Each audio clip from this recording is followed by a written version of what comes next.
2026 চনৰ মেট্ৰিক আৰু এইচএছ পৰীক্ষাৰ্থীৰ কাৰণে আছে এই ভিডিঅ'টোত এটা গুৰুত্বপূৰ্ণ খবৰ যিহেতু তোমালোকৰ প্ৰি ফাইনেলৰ এক্সাম অতি সমাগত গতিকে প্ৰি ফাইনেল এক্সামৰ আগত তুমি যদি এইটো ভুল কৰা বা কি কাম তোমালোকৰ কৰিব লাগিব কি কাম তোমালোকে কৰিব নোৱাৰিবা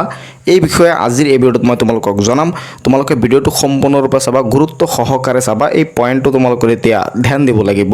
আৰু শেষত ভিডিঅ'টো শ্বেয়াৰ কৰি দিব যাতে সকলোৱে এই খবৰটো জানিব পাৰে আৰু তেওঁলোকেও বুজি পাব পাৰে যেহেতু তোমালোকৰ পৰীক্ষা অতি সমাগত বহুত ডিস্ট্ৰিক্টত ৰুটিনো আহি গ'ল ডেট আহি গ'ল পৰীক্ষাৰ গতিকে যিসকলৰ ডেট আহি গৈছে আৰু যিসকলৰ ডেট অহা নাই সকলোৱে তোমালোকৰ এইখিনি কথা মানিব লাগিব যে 2026 চনৰ মেট্ৰিক আৰু এইচএছ পৰীক্ষা তোমালোকৰ দিবলৈ হ'লে প্ৰি ফাইনেলৰ এক্সামটো ক্লিয়াৰ কৰিব লাগিব কাৰণ বহুত স্কুল বা কলেজ এনেকুৱা আছে যদি কোনো ষ্টুডেণ্ট পৰীক্ষাত প্ৰি ফাইনেল এক্সামৰ পৰীক্ষাত ফেল কৰে বা প্ৰি ফাইনেল এক্সামত ফেল কৰে তেনেহ'লে কিন্তু সেই স্কুল বা কলেজৰ পৰা মেট্ৰিক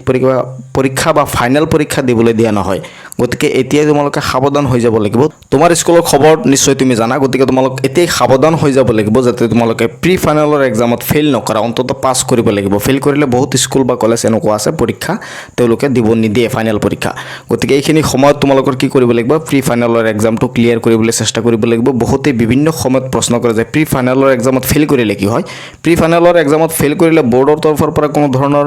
মানে এনেকুৱা নিষেধ নাই যে মেট্ৰিক পৰীক্ষা দিব নোৱাৰিব কিন্তু প্ৰি ফাইনেলৰ এক্সামত ফেল কৰিলে স্কুলৰ পৰা এনেকুৱা হ'ব পাৰে তোমালোকক পৰীক্ষা ফাইনেল যেটো পৰীক্ষা আছে এই পৰীক্ষাটো তেওঁলোকে তোমালোকক ৰাখি দিব সেই পৰীক্ষা দিব নিদিব আৰু এটা কথা তোমালোকৰ ইয়াত ধ্যান দিব লাগিব প্ৰি ফাইনেলৰ এক্সামটো তোমালোকৰ এইবাৰ সম্পূৰ্ণৰূপে মানে এটেন্ডেন্স দি গোটেইখিনি পৰীক্ষা দিব লাগিব কাৰণ এই প্ৰি ফাইনেলৰ মাৰ্কছখিনি সেবাৰ পৰ্টেলত আপলোড কৰিব লাগিব এইটো গুৰুত্বপূৰ্ণ পইণ্ট এইবাৰ তোমালোকৰ প্ৰি ফাইনেলৰ যি মাৰ্কছ আছে সেই মাৰ্কছ সেবাৰ পৰ্টেলত আপলোড কৰিব লাগিব গতিকে তোমালোকে যদি কোনো পৰীক্ষাত এবসেন্ট থাকা সেই স্কুলৰ পৰা তোমালোকক কি দিব সেই মাৰ্কছ নিদিয়ে এবসেন্ট বুলি দি দিব তেতিয়া তোমালোকৰ কিন্তু ৰিজাল্টৰ সময়ত তোমালোকৰ বহুত প্ৰবলেম হ'ব পাৰে সেই কাৰণে তোমালোকে প্ৰি ফাইনেলৰ যি এক্সাম আছে এই প্ৰি ফাইনেলৰ এক্সামটো গুৰুত্ব সহকাৰে কোনো পৰীক্ষাতে যাতে তোমালোকৰ এবসেন্ট নাথাকে পৰীক্ষা তোমালোকৰ যেনেকৈ হোক অন্তত যাতে এবসেন্ট নহয় এবসেন্ট হ'লে কিন্তু তোমালোকৰ ফাইনেল পৰীক্ষাত বহুত অসুবিধা হ'ব পাৰে গতিকে ফুল এটেন্ডেন্স দি ছয়টা পৰীক্ষা তোমালোকৰ এটেন্ডেন্স থাকিব লাগিব মেট্ৰিক আৰু এইচএছৰ দুয়োটা ষ্টুডেণ্টকে কৈছোঁ যাতে তোমালোকৰ প্ৰি ফাইনেলৰ এক্সামত মানে এবসেন্ট নাথাকে গুৰুত্ব সহকাৰে তোমালোকৰ পৰীক্ষা দিব লাগিব 3 নম্বৰ পইণ্টটো হ'ল তোমালোকে যদি ভালকৈ প্ৰি ফাইনেল এক্সামৰ কাৰণে পঢ়া তেনেহ'লে ফাইনেল এক্সামৰ কাৰণে পঢ়া হৈ যাব কাৰণ প্ৰি ফাইনেলৰ এক্সামৰ সিলেবাছ আৰু ফাইনেল এক্সামৰ সিলেবাছ সেম সেইকাৰণে তোমালোকে এতিয়া গুৰুত্ব সহকাৰে পঢ়িব লাগিব যেহেতু ফেব্ৰুৱাৰী মাহৰ পৰা তোমালোকৰ পৰীক্ষা